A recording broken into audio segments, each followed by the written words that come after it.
Hello, everyone, and welcome back to this week's episode of Positivity. Something is really alive for both Maggie and myself today, and it is transition. Transition is such an interesting place to be in. We all know what it feels like to be in between one way of being and the next, to be in between maybe a move, in between relationships, in between jobs, in between endings and new beginnings. And so that's something that Maggie and I were talking about today, and we want to bring this conversation here into the podcast. So we're going to go ahead and dive right on in. And Maggie, I'm really interested in hearing about what might be in transition for you right now. How is transition present in your life? And what do you feel like you're transitioning in between? Wow, that's heavy. First of all, hey, everyone. We're so glad to be here. And Lyndsey and I were just talking before, like we always do. It's freezing where I am. So I'm cozied up with my hat. There's no heat. And there might be a little construction noise. So just bear with me. That's a transition too. I think transition is so huge because I guess, Lyndsey, what I think is we're always in transition. We just don't know it. But I think when we sit and really sit with it and say, oh, okay, sometimes I think we think, oh, we know that something is a big transition. Like we were talking previously about, there are certain mile markers where you go, oh, this is going to be a big thing, right? But at the end of the day, we're really, even with the little stuff, we're in transition. And for some of you know, Lyndsey certainly knows, have been going through a lot of transitions in the last couple of months, big things, and just things that I'm not quite ready to totally embrace or let go of. And I think that's where the conundrum comes in, is how we deal with it. And I know for me, I really have to step into it because change, to me, transition and change are synonymous. And I know that, I mean, on the one hand, I think it's great. Change is metamorphosis. It's good. It means things are new. It's a constant flowing, but it's a little scary. So I guess that's my answer. What is transition for you? What does it mean? Or maybe, I'll say for this. So something tangible for me is, as you know, I've been going through a huge health issue. It's been a journey, and now it's seemingly all fixed and well. And everyone's like, oh my gosh, you should be just so ready. Aren't you just ready to just step into it and just be there? And I'm like, yes, I am. But I have to feel what it was to be there. I have to really feel the transition. And I'm not sure. I know the transition has happened physically in a lot of ways, but I don't know if my mental game has caught up with it. Yeah. So what's an example of a transition for you? Great question. Wow. There's so many amazing things that you said. So I'm just going to piggyback off of them because I really agree. I think transition is synonymous with change. And change used to be something that really scared me. Like even just knowing like there's a big change coming up or a change in the weather, or like just hearing the word change would just cause anxiety. And it was something that was really difficult for me to navigate. And so transition for me somehow feels much more gentle as a word, because transition, similarly to what you were saying, transition is a process. It's not just necessarily a snap of the finger thing. Transition to me as an image kind of brings up a spectrum of light, where if you're going to be going from red to yellow, you don't just go from red to yellow. There's all of the shade of oranges in between, right? And so that is something that just feels very alive for me, as I mentioned. And how beautiful what you said as well, that transition is always happening. We're always in transition, whether we are looking at the big macro things in our lives, like I mentioned, like moves or being in the middle of a breakup or getting ready to get married or, having a job change or having a pet or entering into parenthood, losing a parent, right? All of those things are transitions. And yet, because change is always happening every day when we wake up, we're not the same person as we were yesterday. on a micro level, it's happening as well. So for me, I am also in the middle of a lot of transitions, but also not any that are immediately present. So as I've shared on here before, last year I had just moved from New York to Indiana. That was a major transition. And I feel like all of 2022, I was settling into that transition and being here and in this place, in this space, in this house, in this place in my life.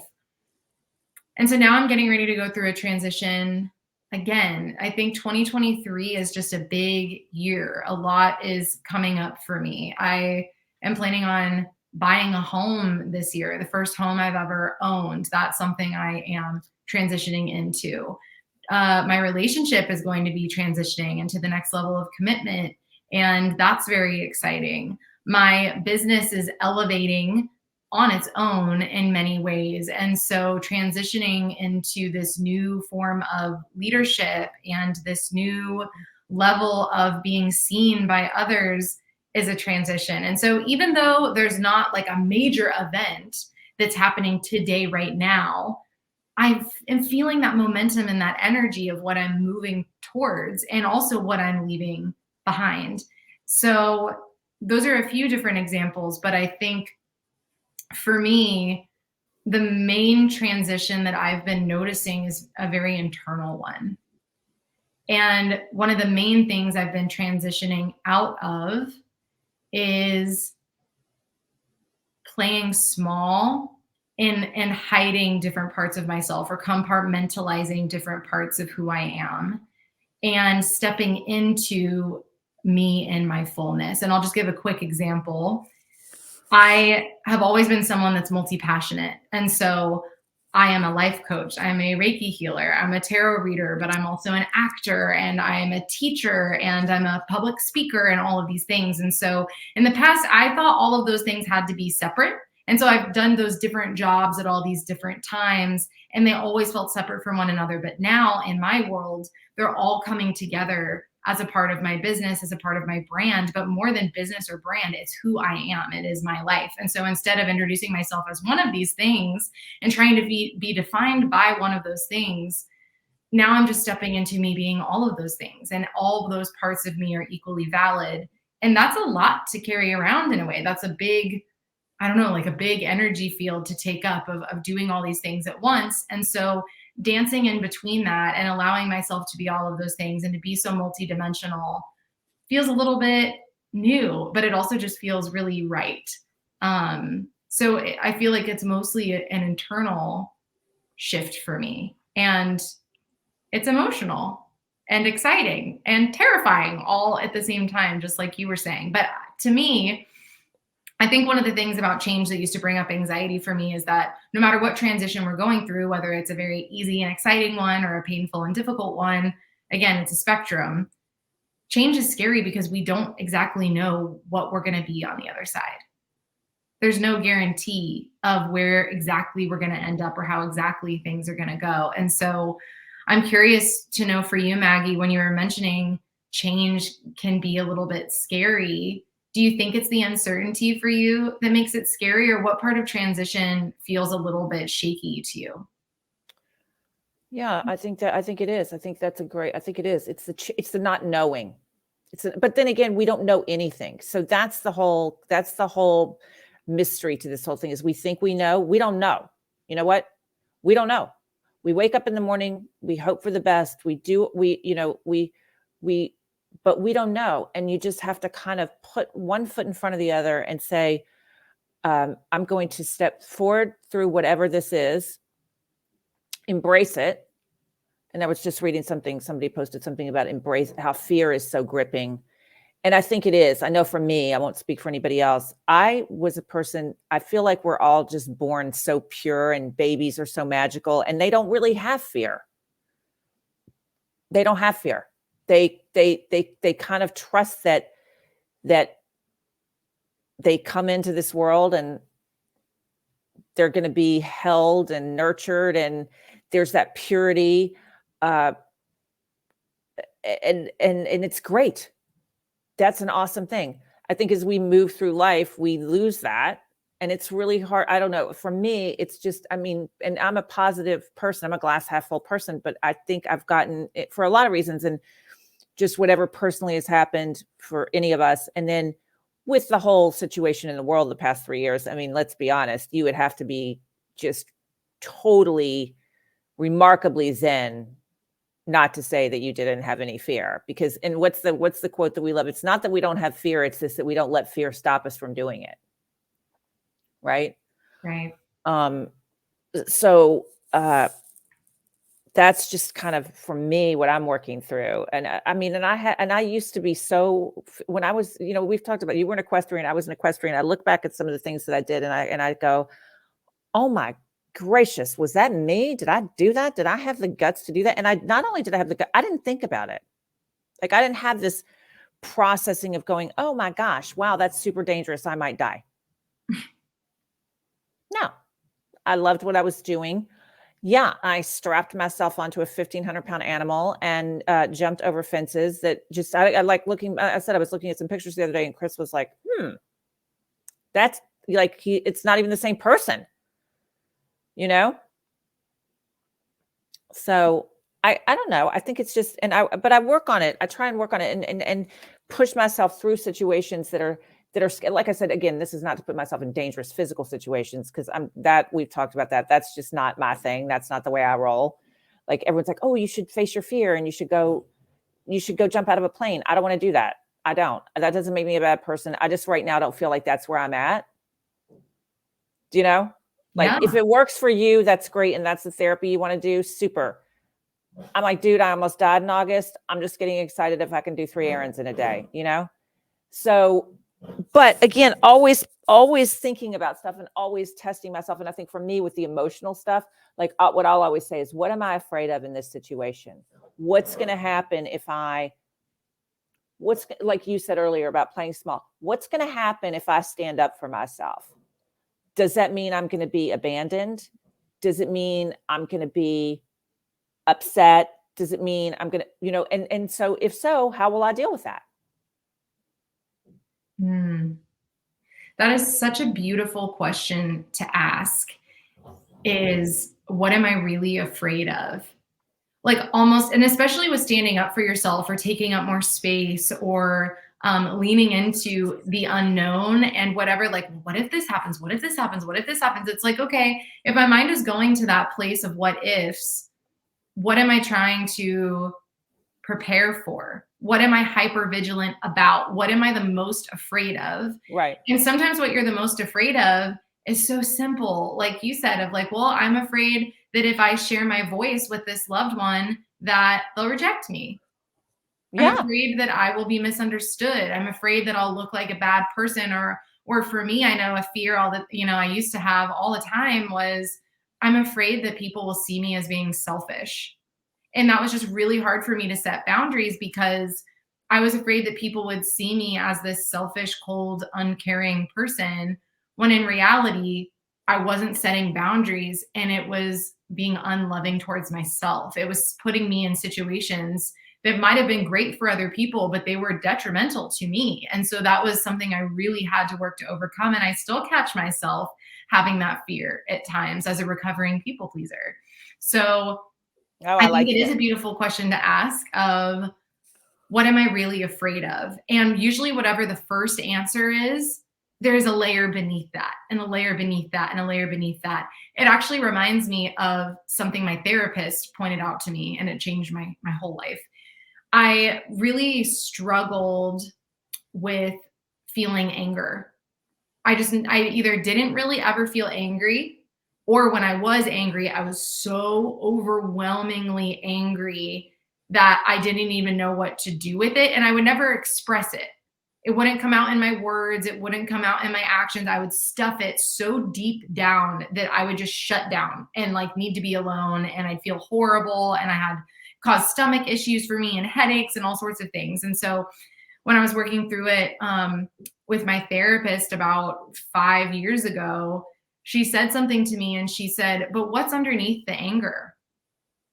And I was like, no, I'm just angry. And she was like, no, but what's underneath the anger? Because she said, because she's asking me, why are you angry? And I'm like, well, this person did this and they're not understanding me, and and I'm pointing the finger everywhere else with my anger. And she's like, but there's something, where's the point? Where's the finger pointing inwards? What are you believing about yourself when you're turning to this emotion? And I was like, I don't know. And so I kept looking at my anger over and over and over. And through over time and trial and error, my therapist and I ended up realizing that anger felt more comfortable to me than disappointment, feeling disappointed. And so anger was a very activating feeling, and it gave me energy, and it made me feel powerful and made me feel like I was in the right and I could point that finger. Whereas if I really kept going down the layers and I realized I feel really disappointed, that was so much more painful for me. Yeah. And so getting to that root was like, oh, I was actually afraid of being disappointed in my boundaries. If I set a boundary and someone doesn't meet it, I will feel disappointed by the people I love. So it was easier not to set boundaries and then get mad at people for not respecting me or for not, creating the boundary for me. And so anyway, it was a whole thing, but it really reminds me of that with transitions as well. The uncomfortable emotions that come up when we're in between a transition oftentimes are pointing us towards what part of us needs more love, which emotion needs to be felt, needs to be expressed, needs to be seen. And that's why there's so much magic in transition, is that it actually points us towards our vulnerable places and to the places that, again, are inside of us that just are asking for more love. So even though transitions can feel scary, when we ask ourselves what we're really afraid of, if it is this fear of abandonment, then that means there's a part of you that just wants to feel loved. And we can give that to ourselves. We can provide those healing spaces and practices to tap into that feeling of love and of safety, and of having someone on your team and that person being you, having your own back. And that's why I love the field that I'm in and the work that I get to do. And I think that all self-healers are doing is giving love to those vulnerable places. And I think transition just helps us see where those places are and how they feel and what they look like. Yeah. Well, I think that's the hard part, is not knowing. A lot of people don't know where they are and what they feel like and what they look like and we're so rooted, and the ego gets so rooted in staying where it is and saying, no, this is what we're going to do because this is what we've done and this is what feels good. And this will keep you locked in this certain place. And then to really open up and say, no, like, and I'm talking about anger and because anger is very transitional. And I think there's times that we have to, I know that there have been times that I've said, oh, what am I really angry about? And then I sit with it. And because anger for me is super scary. I have a lot of angerholics in my family, and they're just rageaholics, and they love this shit and they love to blow stuff up. And so for me, that was not cool. I didn't do it. Even though I was having a lot of feelings, I turned it inward, which, by the way, for all of you guys out there, is not good. Don't do it.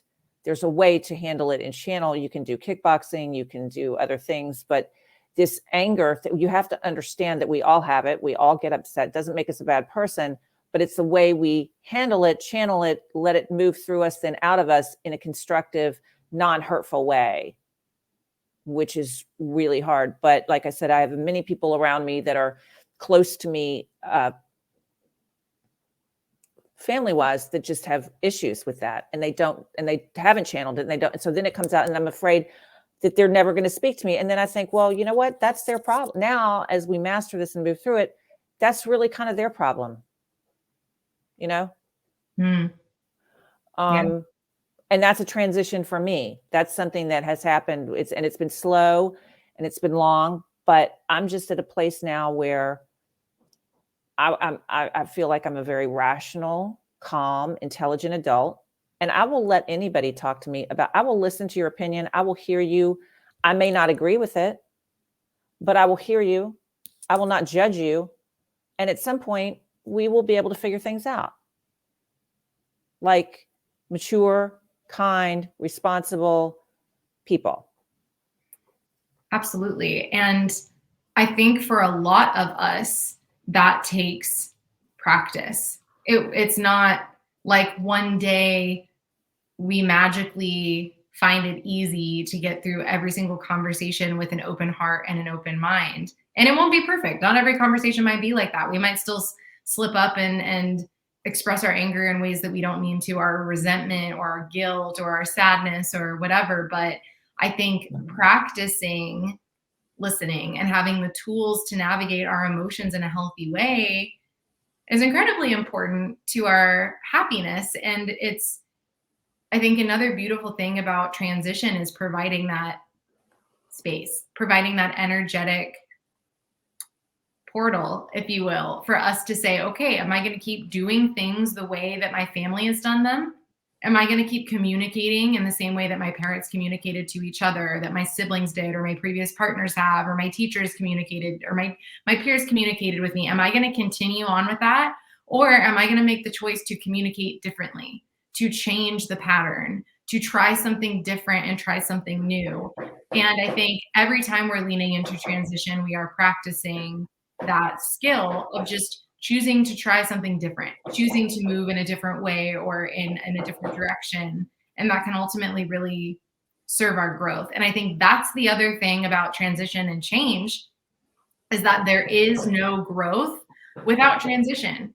There is no growth without change. If nothing changed, we wouldn't grow. If nothing changed, we wouldn't get all of the things we want in life. We wouldn't manifest, we wouldn't achieve, we wouldn't, become who we're meant to be, right? There has to be change. And so becoming afraid of change or putting change off because it feels scary really doesn't serve us. And so the more that we can practice navigating transition and change with grace, it really is just such a life skill that we could use in every single moment of every single day, especially to your point, which is that we're always in transition. We're always, let's look up the definition of transition. What is it? Because I think of transition, it's not, for me, I always I'm such a visual person. So I think of a caterpillar turning into a butterfly. And I don't even know what the time frame is for that. I will tell you honestly. Also, we can look that up. I mean, it's probably pretty fast, which we would like. But I think when I say transition, I'm like, that's not going to happen. It's not going to happen overnight. It's a flow of time, right? Yeah. I mean, for me, I think it depends on the transition. This is something that I've noticed in healing sessions. Is there are some Reiki sessions with people or sessions that I facilitate where we hit a deep truth, and there might be tears, there might be laughter, there might be this amazing light bulb that comes on, and that was the change. And so yes, it can take a little bit of time for that healing to integrate, but I have seen healing be absolutely spontaneous, but simultaneously I've seen healing take years. And I can say that for my own journey. There are things that I am still working on finding peace with, that I have been working on since I began this journey when I was 17 years old. There's still the same things that come back around that I'm learning deeper truths about, and that's okay. So I don't think transition should be synonymous with even goal setting or achieving, as if we're going to get to this certain place of healing, or we're going to go through the transition and then we'll have arrived someplace and now we get to stay and now we're comfortable and now we're never going to change again. It's no, it's a process, and you can't skip over the process. It has to unfold, and it'll just take the time it takes. So I can't speak to whether it's fast or slow, but there is a process involved, and that process gets to be honored. But speaking of the definition of transition, I actually have it pulled up here. And so as a noun, transition is the process or a period of changing from one state of being to another. Well, okay. So again, the process. But then as a verb, it also says to undergo a process or period of transition. So yeah, if you're transitioning or you're moving through a transition, it's the process of change, more or less, from let's think of one way of being to another. And let's think about this. I mean, this is very timely right now, obviously. I know that you and I both have a lot of people that we know that are transitioning in their gender That's what we call, right? I think that's the proper term. I don't know. Absolutely. Yeah. And I've had a couple of them say to me, even though the process of the physicality transfer is complete, they're like, I don't know who I am. And I said, do we ever, and if you ever get to that place, please give us a call, because I'm psyched and I want to know you. So I think we're just constantly, I just thought about that. That's so amazing. We're just always all transitioning, whether it be, again, whatever we're doing, whether it's an emotional transition, a physical transition, a spiritual transition. It's constantly moving like nature. Absolutely. I mean, I don't know if you've ever done this. This is fascinating. If you've ever gone to one spot in nature that you love.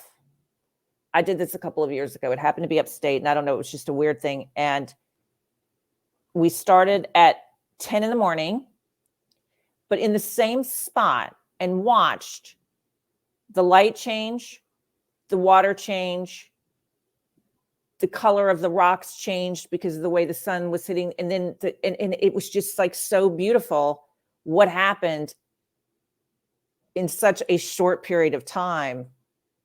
But we as humans we want everything condensed. But it was just amazing to see that level of just what went on. So simple. Right. And I think that's the power of reflection, is being able to look back and see how much you've already changed, how much you've overcome, if you are watching or listening to this podcast right now, you are someone who has successfully navigated 100% of the challenges you have ever faced. You have navigated the hardest moments of your life, the most difficult circumstances. 100% of them you have made it through. And that is such a beautiful reflection. And also, I think that's the power of mindfulness and awareness, is the ability to look around you and notice how things are changing, what is transitioning in such a beautiful way. And to your point as well about, we never really know who we are because we're always changing. We're all still finding ourselves. I think there is this narrative that's been pushed of like, I need to go out and find myself. If I go on this trip, then I'll know myself. If I go on this cleanse or this diet, then I'll know who I am. If I go through this coaching program or I go on this yoga retreat, then I'll have found myself. If I just meditate every day, then I'll be enlightened and I'll know whatever I'm supposed to know. And again, it is so destination oriented, as if this feeling or knowingness is this place outside of us that we get to travel to. But a practice I recommend, and I do this every day, is every morning I sit. And you don't have to sit. You can journal. You can be running. You can be singing in the car. You can be taking a shower, whatever you're doing. But for me, it's sitting in meditation. And I ask myself, who am I today? What is the most important for me today? What is on my heart? What am I afraid of today? What's making me feel uncomfortable? What am I excited for today? Who am I? Who am I today? Because I notice that every morning there's a different answer to that question. And I am someone that genuinely feels like I know who I am, but the knowing who I am actually comes from the freedom of me not needing to define myself. And again, tying it back to the beginning of the conversation where I was saying that the transition that I'm in is, instead of playing small and compartmentalizing myself, it's letting myself exist in my fullness and my multidimensionality. And part of that is saying, today I feel really sad and I feel really happy at the same time about two different things. I have space to hold sadness and happiness inside of me today. Today I feel afraid and I feel empowered. I can hold that inside of me too. Today I am acting, and today I am also, taking a nap. I can do both of those things. I don't have to be one version of myself today. I don't have to know and define myself by one thing. I'm just going to be me. And some days I feel very simple, and some days I feel very complicated. And allowing myself to get to know who I am, not only every day, but even multiple times a day. Every minute, it's that's transition, that's change. Every minute it can go, and that's if you really are present. And that's the only thing that I would say when I was, is to say every minute things are transitioning. Every minute things are in active flow, and if you're in that flow and you let yourself go into that, it's really funny when you let the awareness in and kind of come at, if you, and it's hard to do. It's hard to do. Not going to lie to you, to come try to let the fear go and just see what's going on and observe and see what's maybe happening with, and I think one of the most important things for all of us to in our transition is to observe, feel, stay still, be kind, don't judge yourself or others. And because the transition's going to happen. That's really not in our, it's going to happen. We're in transit all the time. And I think that's where the letting go piece comes in, is having the faith to just be able to surrender, even saying, I don't know where I'm going. I don't know exactly what this is going to look like. I don't know what the journey is going to feel like, but I'm going to dive on in. I'm just going to be present with where I'm at right now. And I don't have to force myself to move any quicker than I am ready to, but I also don't need to force myself to move any slower than I'm ready to move either. I'm just going to be present and allow myself to be here now. And that is such a gift, to be able to create that presence for ourselves.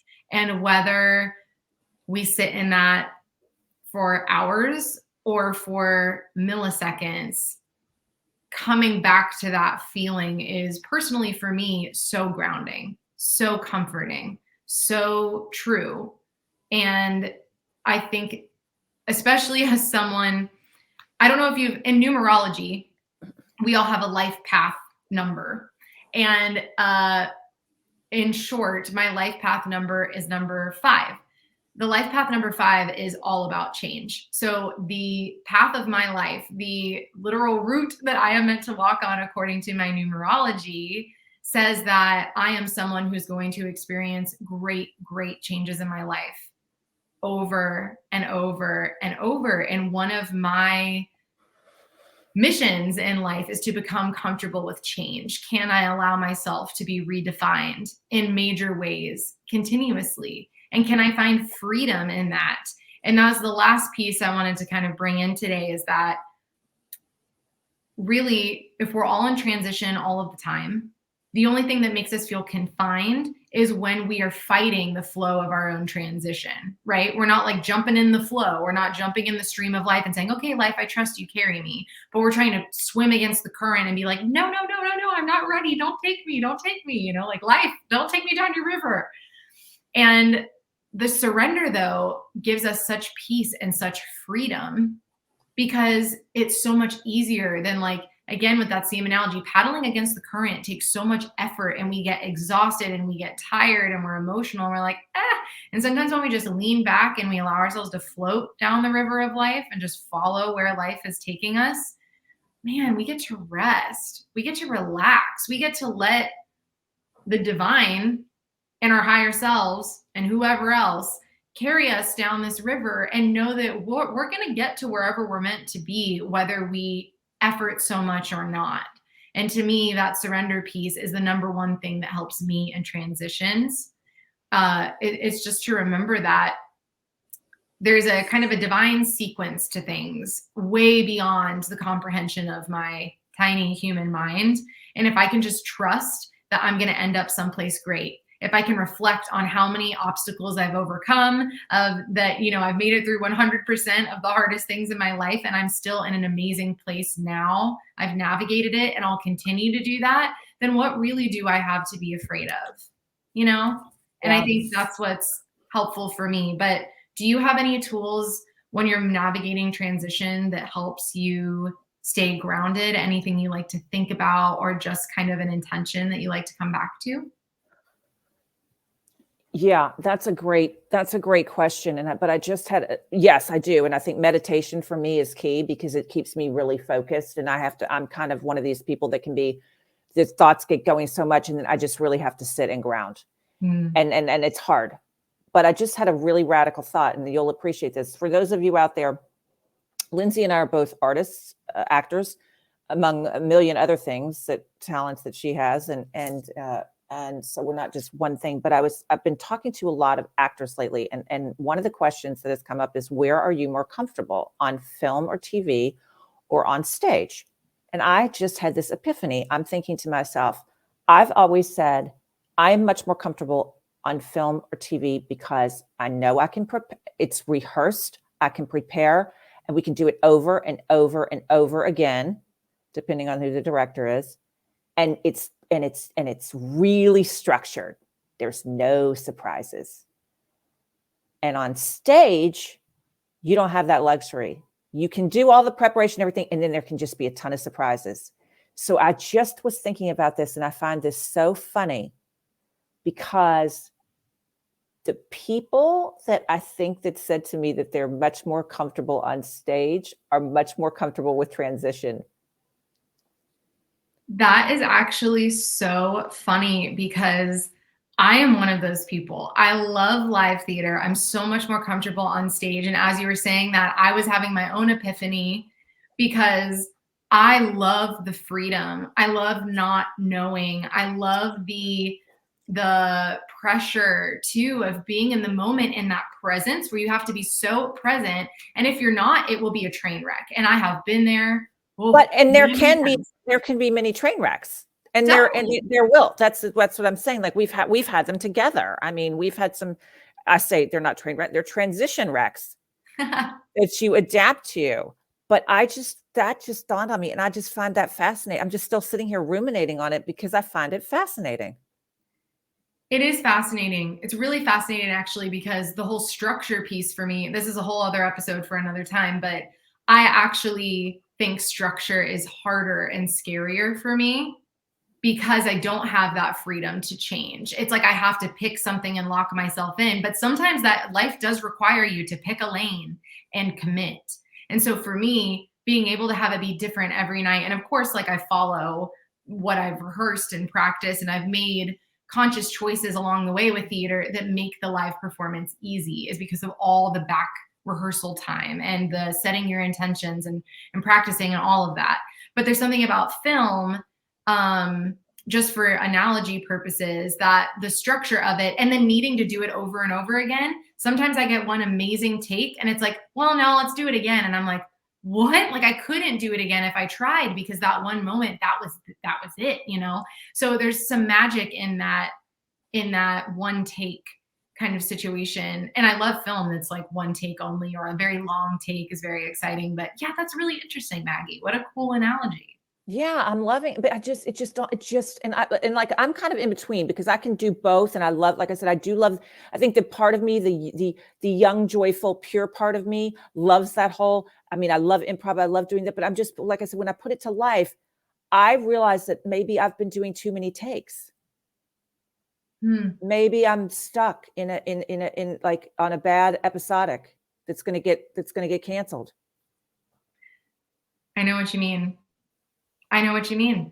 I feel like that's why transition, and the word transition might be alive for both of us so deeply, is because I caught myself in that recently. And I thought, I think I'm in a bad episodic. I think there's some patterns going on in my life that used to feel great and I was happy in them. And now I'm kind of like, I'm sort of bored. They're not serving me. Why am I running on the same hamster wheel? Like, what if I just stopped running? And I'm at the point where I'm not off of the wheel, but I've stopped and I've started to slow down and I'm looking at the wheel and becoming aware of it. And I'm like, what am I doing on this wheel? I want to be over there. I want to go, I don't know, do something else. And so again, having the reflection, having the awareness, and then making the choice to do something differently, that is freedom to me. But it is a process. Like we said with transition, it's a process. It's the letting go of one thing and the transitioning to moving into something new. And so there is a depth to that. There's a letting go. There's this void place where you don't know what's next, but you're feeling into it, and the creative juices are forming, right? And then there's the rebirth where it's the new beginning of the next thing, and you're starting that next cycle. And so those three parts of transition are so sacred, and you can't do one without the other, before or after it. Like they all have to happen. And it's so beautiful to be in that place, for me, of beginning to be ready to let go and to ask myself, what's not serving me anymore? And what would I like to be serving me instead? And then just start noticing it. And that's where I'm at right now, is just simply noticing without judgment, without trying to change it, just looking around and being like, okay, I could be open to change. I could be open to change in this area. Let me just open to it. And I'm not even ready to take action yet necessarily. It's just feeling into it. Yeah. I'm going to have another, this is so great. I'm so excited. I did not know, who knew that all this could happen. And so it's such a short period of time, right? But talking about change. And so again, this is going to be for another episode, but and a big one, but I don't know if any of you guys out there have ever been under anesthesia. It's a beautiful thing. I don't know who invented it, but thank God for the person that did. And I just recently, less than a week ago, was under general anesthesia for about 4 hours. And the guy was so amazing. And he came in and he said, listen, he's like, you know this because you've done this, but you're going to, kiss your husband, tell him you love him, do whatever, because there's going to be a portion of this. You're not going to remember anything that's happened. And I'm like, no, you don't understand. I have a memory like an elephant. He goes, I don't care if you have a memory like Gandhi. This is why this is a beautiful thing. So talking about letting go of fear and transition. And I woke up and this beautiful thing had happened and I had no recollection. There was nothing to hang on to because I didn't know. It was like eternal sunshine of the spotless mind. It was gone. Yeah. So if we can do that, and by the way, we don't have to all go under anesthesia to do it, but this is metaphorically speaking, but I thought, wow, how incredible is that, right? If we can wipe that from our mind and move forward and let that fear go and that pain go, we're good. Yeah. I love that. That is a great analogy. And I think the key to that as well is just not having the fear and the pain there. It's easy to let it go. Like you said, there's nothing to hang on to because the only thing that's there is either it's neutral or positive. You know what I mean? Yeah. Yeah. Pretty great. Pretty great stuff. So we have to have some emotional anesthesia. Still going to have some pangs of it when you're going to be a little sore maybe, but you can let it go. I love it. Love it. Oh, what a beautiful episode. I'm so excited to dive into some of this more another time. But thank you so much, everybody, for joining us today. If you feel called to share with us what transitions you are moving through, please feel free to comment below on this video. Reach out to either Maggie or I on Instagram, by email. You know where to find us, and we will catch you in the next episode. We love you guys, and we hope you have an incredible week. Love you guys.